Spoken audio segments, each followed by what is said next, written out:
Aujourd'hui, j'ai commis une erreur en donnant moins de 1% de pourboire à mon livreur de pizza. Inspiré par le gars qui a accidentellement laissé un pourboire de 140%, cela m'a rappelé la fois où je me suis complètement trompé dans mes calculs et où j'ai laissé un horrible pourboire. C'était il y a des années, j'avais 13 ou 14 ans. J'étais seul à la maison et mes parents m'avaient laissé de l'argent pour une pizza, alors j'ai commandé chez Pizza Hut. J'ai fait le calcul avant de commander et je n'ai pas pris en compte les frais de livraison ou les taxes. Lorsque le livreur est arrivé à ma porte, je lui ai donné l'argent et lui ai demandé si c'était bon. Il m'a répondu avec sarcasme, il me reste 11 cents, mais c'est bien. En me basant sur mes calculs antérieurs, j'ai pensé qu'il plaisantait et, dans ma tête, j'ai pensé qu'il s'agissait d'un pourboire d'au moins 3 ou 4 dollars et je ne lui ai pas donné plus. Après avoir regardé le ticket de caisse, je me suis rendu compte que je n'avais pas pris en compte les taxes et les frais de livraison et que j'avais laissé un pourboire de 11 cents sur une commande de 24,89 dollars. Je me suis senti horrible et j'ai voulu lui donner plus, mais je n'ai pas conduit et la pizzeria se trouve à 2 ou 3 miles de là, je ne pouvais donc pas y aller à pied. Trop long. Je n'ai pas lu. Lorsque j'étais adolescent, j'ai mal calculé le total de la pizza que j'avais commandée et j'ai donné un pourboire de 11 cents à mon chauffeur pour une commande de 24,89 dollars.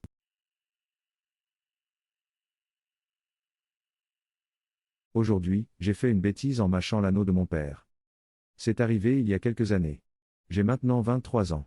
J'étais dans la chambre de mes parents quand j'avais 13 ans et, à l'époque, je souffrais d'un terrible TDAH, si bien que je mâchonnais toujours les capuchons de stylo et tout ce qui était en plastique.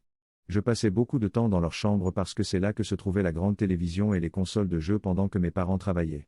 Un jour, alors que je cherchais des piles pour la manette de la Xbox, j'ai trouvé un anneau en caoutchouc avec un petit bouton qui lui donnait l'air d'un gros anneau. Je me suis dit que c'était peut-être pour quelque chose, mais je n'arrivais pas à trouver ce que c'était. Dans mon esprit, j'ai pensé que ce serait quelque chose d'agréable à mâcher parce que c'est du caoutchouc. C'était aussi huileux. Dans ma stupidité, j'ai pensé que ce serait agréable et j'ai commencé à le mâcher. Le goût était mauvais, alors je l'ai reposé. Honnêtement, je ne sais pas vraiment pourquoi je l'ai mâché, mais je l'ai fait. Ce n'est que des années plus tard, lorsque j'ai entendu qu'Eminem avait offert 2 cock rings à Elton John, que j'ai décidé d'aller voir sur Google ce que c'était. Mon esprit a immédiatement compris ce que j'avais fait toutes ces années auparavant. Trop long. Je n'ai pas lu. J'ai trouvé un anneau en caoutchouc dans la commode de mes parents et je l'ai mâché. Il s'est avéré être un anneau de bite.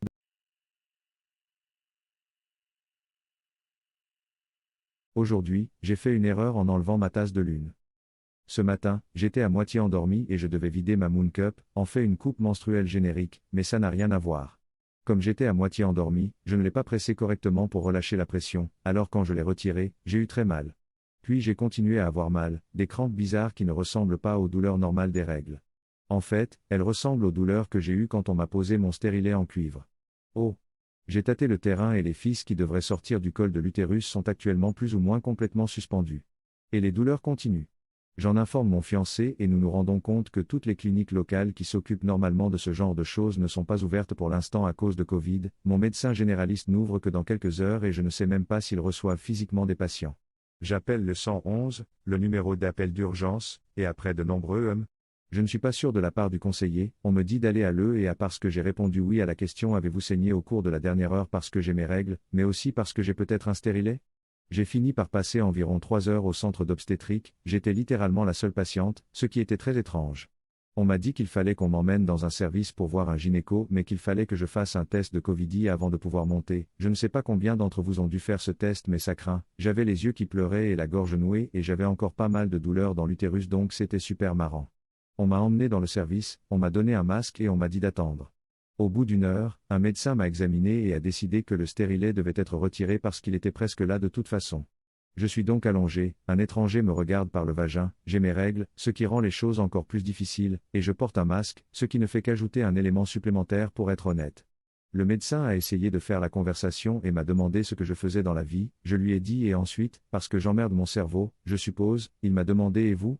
En fait, ma matinée a commencé en beauté et je ne veux plus jamais rien faire, j'ai toujours des crampes terribles parce que mon corps pense qu'il essaie de faire sortir un bébé qui n'existe pas et je saigne toujours par le vagin. Trop long, je n'ai pas lu. Je n'ai pas lu. Aujourd'hui, j'ai retiré ma Moon Cup et mon stérilet a décidé de venir avec moi.